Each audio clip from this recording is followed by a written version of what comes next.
La princesse au petit pois de Hans Christian Andersen.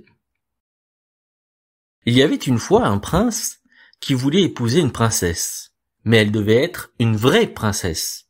Et il voyagea dans le monde entier pour en trouver une. Mais toujours, il y avait quelque chose à redire. Les princesses ne manquaient pas, mais étaient-elles de vraies princesses?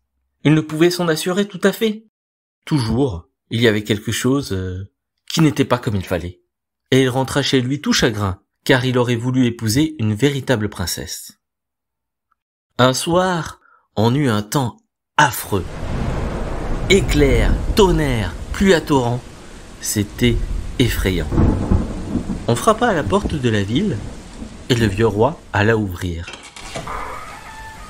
C'était une princesse qui était dehors.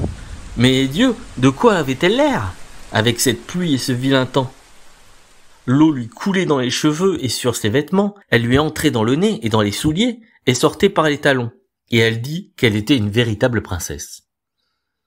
Bon, c'est ce que nous allons savoir, pensa la vieille reine. Mais elle n'en dit rien, alla dans la chambre à coucher, enleva toute la literie et déposa un petit pois au fond du lit. Puis elle prit 20 matelas, les étendit par-dessus le pois et mit encore 20 couettes par-dessus les matelas. C'est là que la princesse devait coucher la nuit. Le matin, on lui demanda comment elle avait dormi. « Oh, terriblement mal !» dit la princesse. « Je n'ai presque pas fermé l'œil de toute la nuit. Dieu sait ce qu'il y avait dans ce lit. J'ai couché sur quelque chose de dur, et j'en ai le corps tout brun et bleu.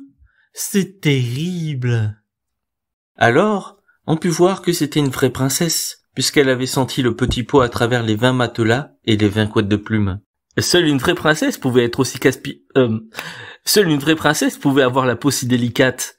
Le prince la prit donc pour femme, car il savait maintenant qu'il avait une vraie princesse, et le pois fut placé dans le cabinet des objets d'art, où il est encore, si personne ne l'a pris. Et le compte est bon.